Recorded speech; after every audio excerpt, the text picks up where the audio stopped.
జీ5 app download చేసుకుని పూర్తి ఎపిసోడ్లని ఉచితంగా చూడండి.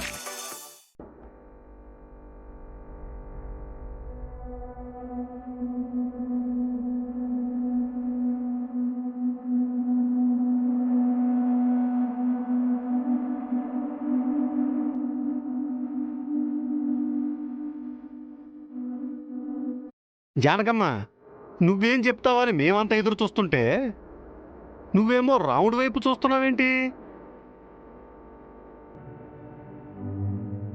సీతమ్మ వారిని అర్థం చేసుకుని స్వామివారిని చూస్తున్నానన్నయ్యా. అంటే ఇప్పుడు నిన్ను మా అన్నయ్య అర్థం చేసుకోవాలి అంటావు, అంతేనా వదినా? ఆ అమెరికా అమ్మాయిని ఇక్కడ ఉంచొద్దని అత్తయ్య గారు అరిచాక ఇంకా వేళ్ళు విరుచుకోవడం ఎందుకు? నిన్ను మాట్లాడమని ఎవరన్నా అన్నారా? మరి సైలెంట్గా ఉండు. జానకి,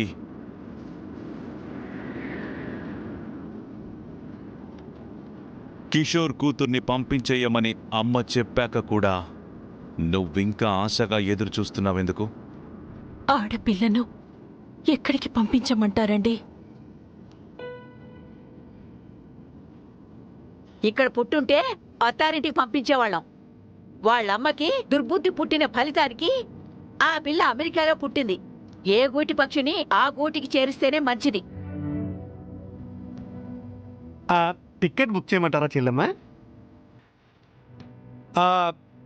ఆర్డర్ వేస్తారేమోనని ముందుగానే అడిగాను.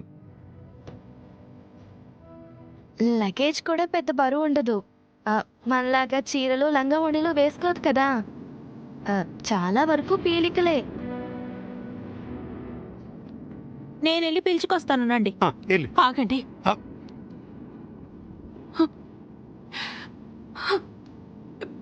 ఒక్కసారి మీరందరూ పెద్ద మనసు చేసుకుని అమెరికాలో ఏం జరిగిందో వింటే మీకే అర్థమవుతుంది.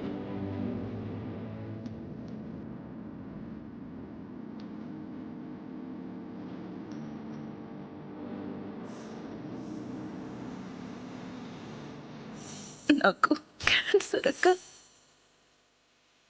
నిస్సంధిక అస్తమించాల్సిందే, అంతమవ్వాల్సిందే అక్క.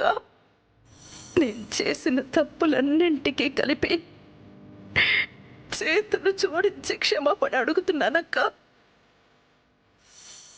నా ప్రాణం పోవడం ఖాయమని తెలిసి అడుగుతున్నాను.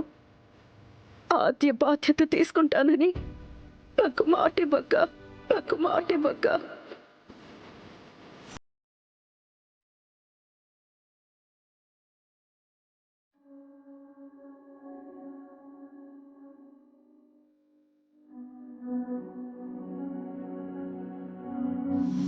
తనని నీ కూతుర్లా కాపాడుకుంటానని నాకు మాటివ్వక్క. తనకు నీడగా నేనున్నా, ఇకపై తోడుగా నువ్వే ఉండాలక్క.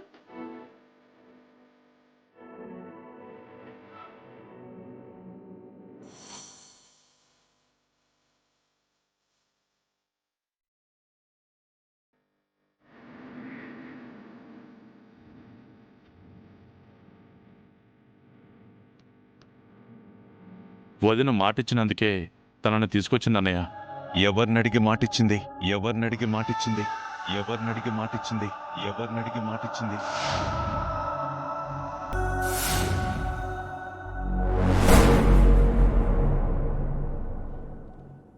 జీ5 యాప్ డౌన్లోడ్ చేసి అన్ని ఎపిసోడ్స్ పూర్తి ఉచితంగా చూడండి.